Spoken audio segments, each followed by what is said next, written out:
It's a little reading, I guess.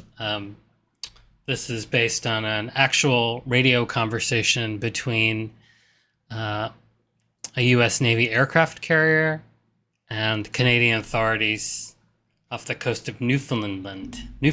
So this is one of those Freedom of Information Act things that came out a few years ago. So the Canadians say, please divert your course 15 degrees to the south to avoid collision. The Americans recommend you divert your course 15 degrees to the north to avoid collision. The Canadians, negative. You will have to divert your course 15 degrees to the south to avoid collision.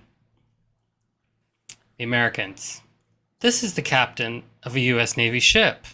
I say again, divert your course. The Canadians say, no. I say again, you divert your course. The Americans say, the captain says, this is the aircraft carrier USS Lincoln, the second largest ship in the United States Atlantic Fleet. We are accompanied by 3 destroyers, 3 cruisers, and numerous support vessels. I demand that you change your course 15 degrees north. I say again, that's 15 degrees north, or countermeasures will be undertaken to ensure the safety of the ship. The Canadians, your call. This is a lighthouse.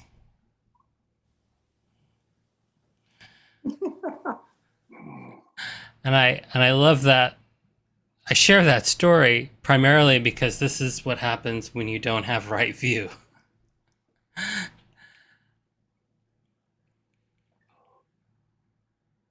So this eightfold path of practice from the Buddha is a kind of orientation, a kind of framework, a method of how one might orient their life to have a life of meaning and purpose. And the path is often talked about as having 3 parts: sila, samadhi, and panya in Pali. So sila, wise action, wise speech, wise livelihood, ethics, integrity, learning to practice a kind of basic restraint that keeps us out of conflict, that keeps us out of situations where we have remorse, that gives the gift of safety to others, and gives ourselves the sort of what the Buddha called the bliss of blamelessness. And in many ways, this wise action, wise speech, wise livelihood are kind of the heart of this path. So that's sila, samadhi, wise effort, wise meditation, wise mindfulness, the path of meditative cultivation. In particular, mindfulness, pretty much essential for any kind of path activity, because if we're not aware, then it's very difficult to actually do much of anything. And then panya, wisdom. That's what I want to talk about today primarily. And so that is the path factors of wise view, wise intention, sama ditti in Pali, wise view. This word sama is interesting because it's the literal translation would be like right, like correct, kind of a sense of like the best way, the optimal way. And when we talk about wise view, they can almost begin with an investigation, as I was kind of inviting, to notice your view in any moment. What's the view? What's the framework? And how's that influencing your sense of well-being or suffering in that moment? This is like the momentary view. And then there are the larger views, the views that we learn from our society, from our culture, from life experiences. It's like views are often the basis of most of the conflicts we have with people. So certainly a territory that's worthy of exploration.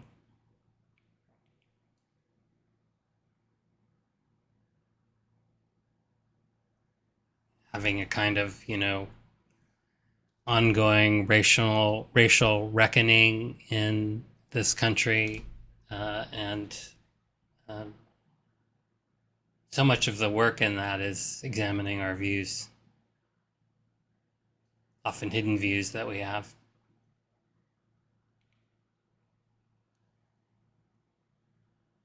And then, we think things should be a certain way. That's a view. Shouldn't be this way. It should be a different way. That's a view. Or the views we bring to ourselves. I'm no good. I'm the best. I'm the same. A lot of views. I notice a lot of views about what I need, what I need to get. Sort of like views that are putting conditions on a sense of happiness or sense of well-being. Like I'll be happy when blank. Often a hidden view, but we're really striving to get that thing. Then how lasting is that satisfaction when we get that thing? It's like you meet someone and you're convinced, 100%, soulmates, lovers in a different lifetime. And then 2 weeks go by and you realize why you haven't kept in contact for 2,000 years.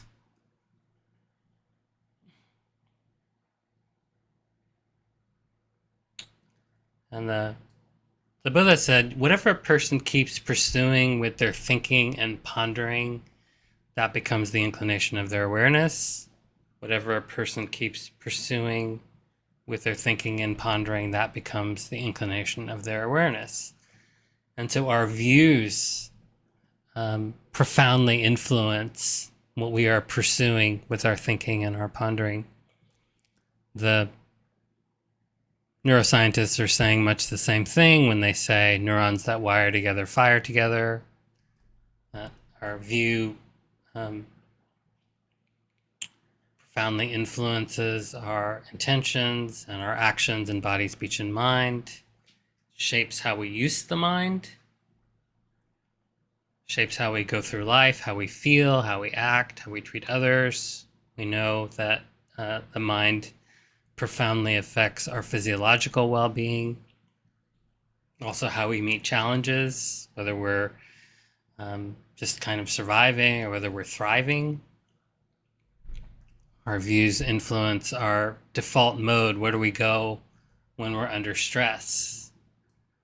Fear or anger or worry, or maybe curiosity and interest, compassion, surrender, confidence.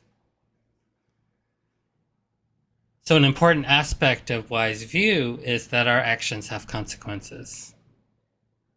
This is actually in the seminal sutta on this topic, the Sammaditthi Sutta. What we do, what we say, even what we think matters. So we're not just subject to the vicissitudes of life, but we have a very important role that we can play. We have a kind of agency in the way that we can kind of develop this way of being where we're moving toward that which is wholesome, that which leads to our own benefit and the benefit of others, and moving away from the opposite. And, in the Buddhist framework, these are familiar concepts: greed, hatred, and delusion, strands of the energies that are unwholesome. And these words in all their degrees, the first time I heard the phrase greed, hatred, and delusion, I thought, well, these are big words. I don't consider myself to have a lot of greed or a lot of hatred or a lot of delusion, but you can think of these as being on a spectrum.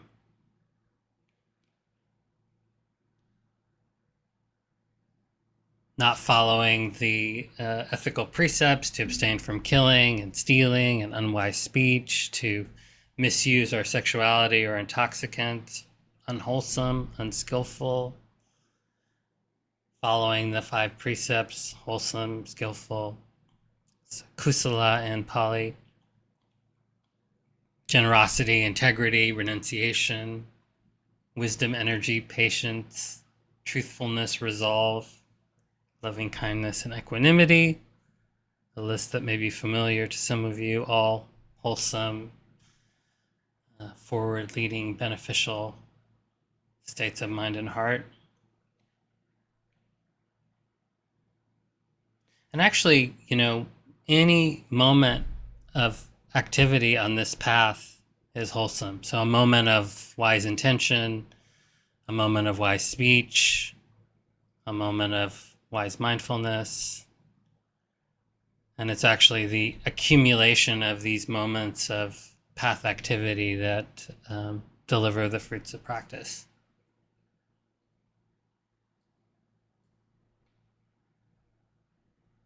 One of my favorite suttas from the Buddha is the Simile of the mountain. So the Buddha is sitting with a king and, basically he says, "What have you been up to?"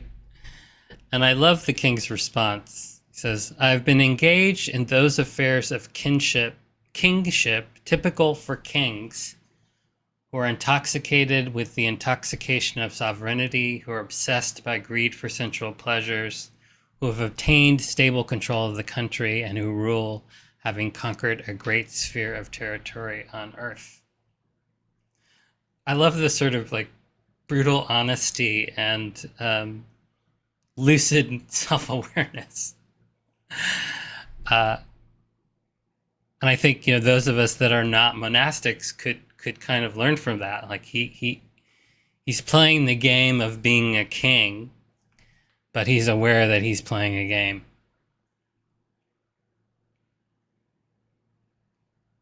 So the Buddha says, kind of paraphrasing here, suppose a man were to come from the east and say, "I saw a mountain as high as the clouds, rolling in, coming this way, crushing all living things." And a trustworthy man from the west were to say that he saw a mountain as high as the clouds, coming this way, rolling in, crushing all living things.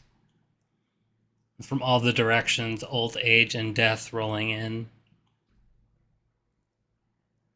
We could add sickness rolling in, the inevitability of being separated one way or another from everything that is dear to us, all rolling in from all directions. So the Buddha asks what to do. And the king says, "With aging and death rolling in on me, what else could be done but to live by the Dhamma, to live righteously, and to do wholesome and meritorious deeds? To live a purposeful life."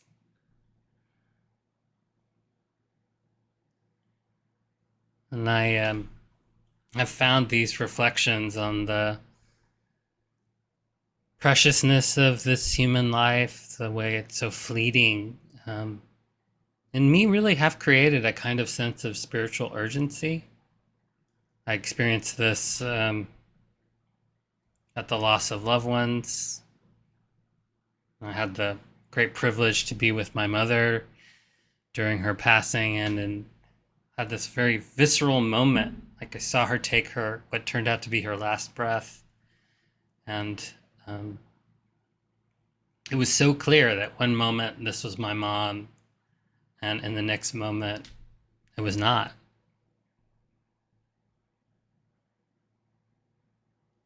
These words from the Dhammapada kind of popped into my head, something like, all too soon this body will be like a log cast aside. There's also a app that I have on my phone that's called We Croak. Some of you may know this app.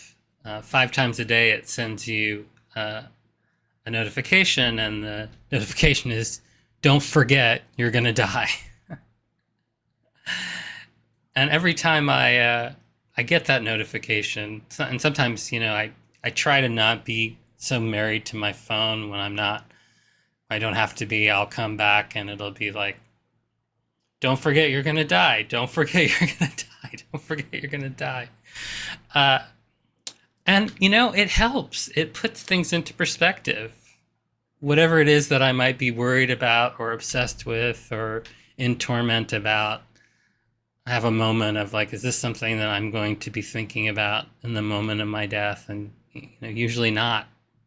Sometimes makes it easier to let go. So the second aspect of wise view, the first aspect is actions of body, body, speech, and mind matter. They have consequences.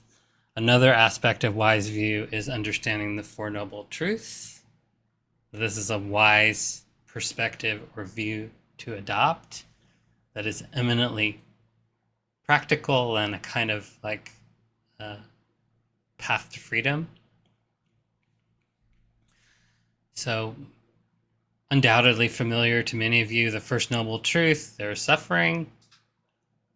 The sutta points to we're subject to old age, sickness, death, and the loss of all that's dear.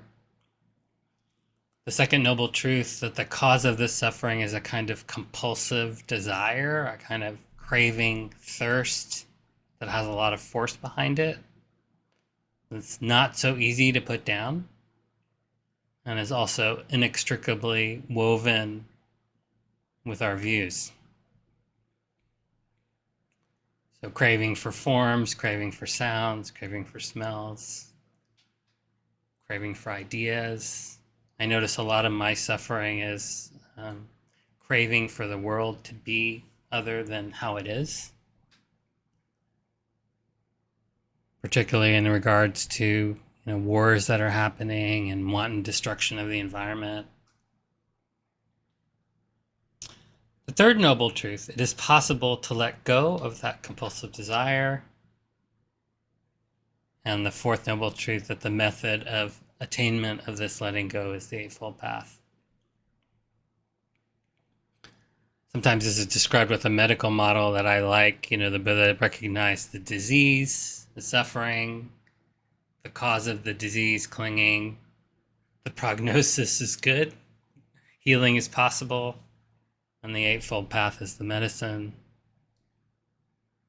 Maybe the community of practitioners is the nurse.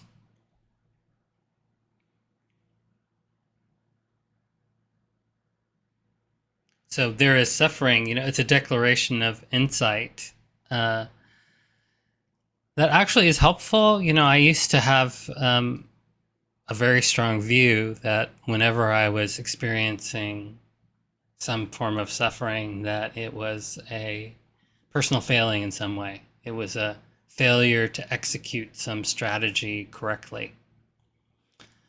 There was a kind of sense of that it's my fault. But actually, as they say in the tech world, suffering is a feature, not a bug. It's not a mistake. It's a reality that some measure of suffering is unavoidable. So there's the declaration of insight, and then also the practice instruction from the Buddha to practice knowing this suffering deeply and intimately. So to begin to inhabit wise view, we simply turn the attention to notice whenever there's suffering. In a moment of having noticed that there's suffering, we're on the path, we're practicing, on a path to awakening.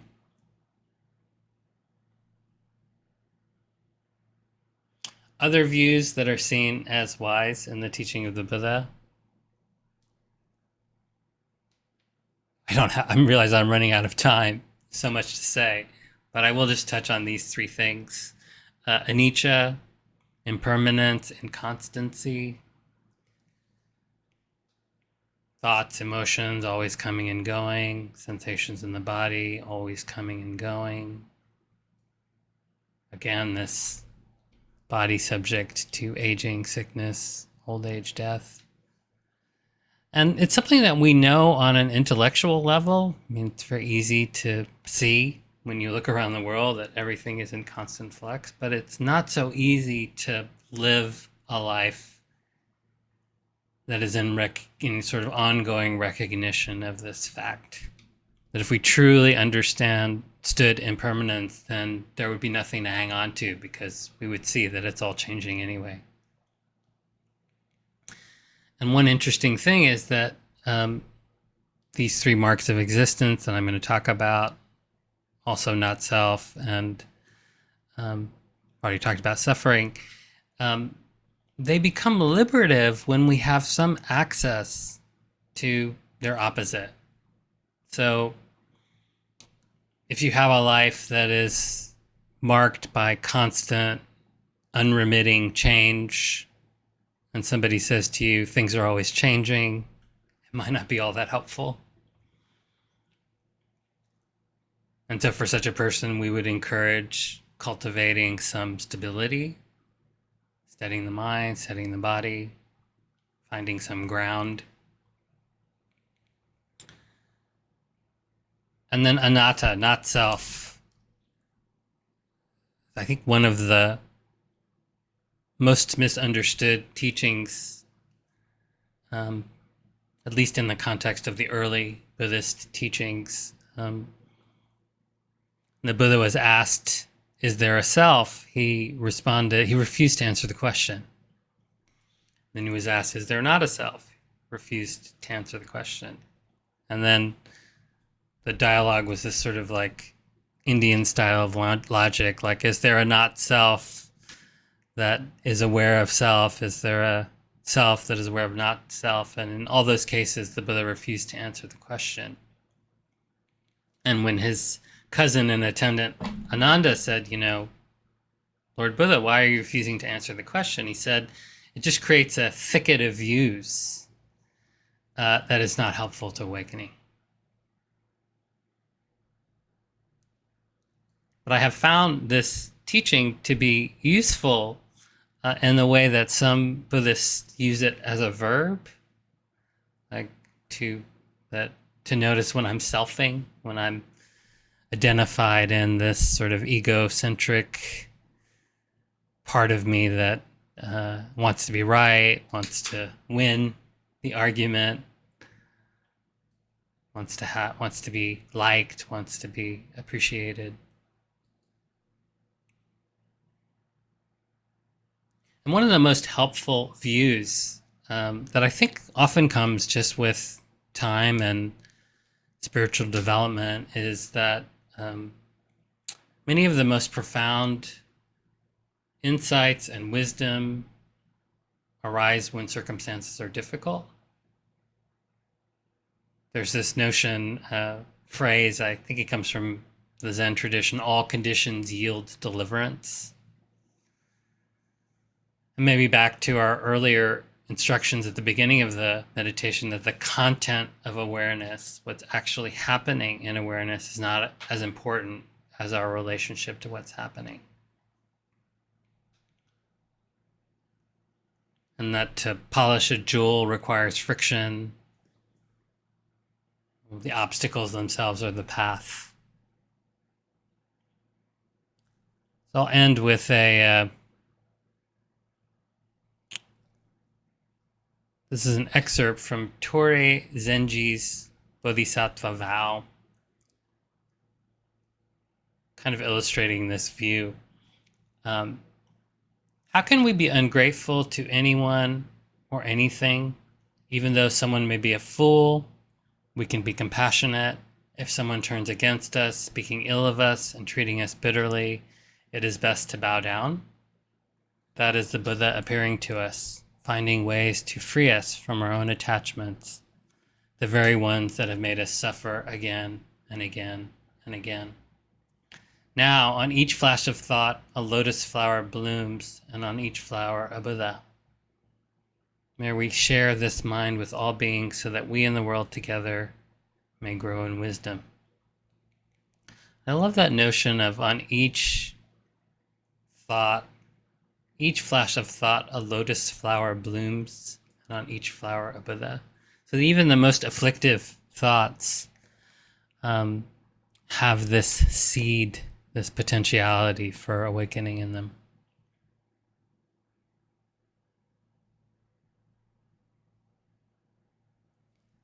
Okay, Where does the time go? I could just open it up to any questions or comments or reflections.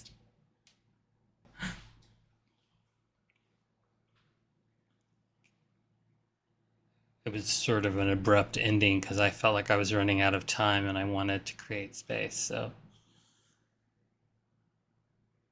can have some moments for that to digest and see if anything emerges.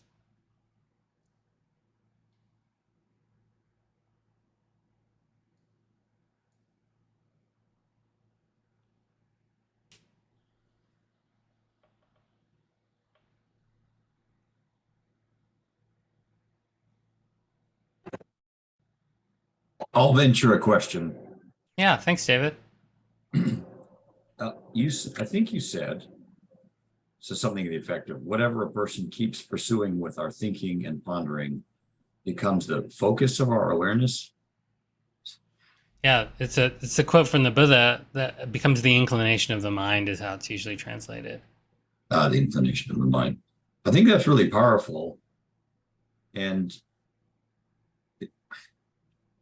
I think I subscribed to your earlier, to what you said earlier about suffering was sort of my own creation. Like I was supposed to figure this out, right?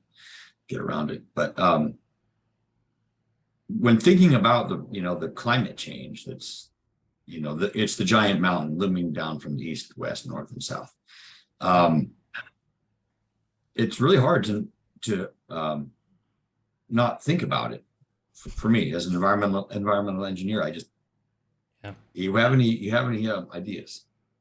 Well, I think I'm happy that you're thinking about it. Yeah, we need people to be thinking about it. The question is that, can you develop some stability in the storm of the all that happens in the mind when you think about it? Can there be like a kind of resiliency, a kind of ground, like I often think of resiliency as the ability of like when you get knocked down, the ability to get back up.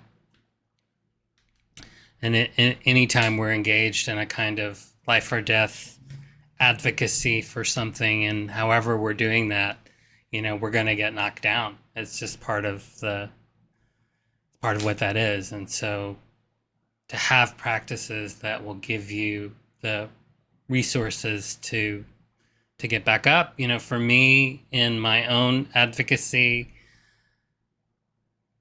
a primary obstacle has been ill will. And ill will, like, feels like it has energy that can be motivating, and maybe that's true, but then that's temporary, and then you're just in a soup of like poison. Like the Buddha often describes ill will as a kind of sickness. So for me, in the realm of climate change, particularly, is like being a steward of my mind and notice when it's slipping into ill will, and having a compassion practice that shifts that or digests that, or even just like sometimes I go hiking just to have the energy, all the energy that's built up in the body to have some way of releasing itself. And moments of stillness in the midst of activity can be, restorative and resourcing. But if we didn't feel it, we're in the pickle we're in because so many people don't feel it. So the fact that you're saying you feel it is, I'm very appreciative of that. If we all did, we would solve this problem.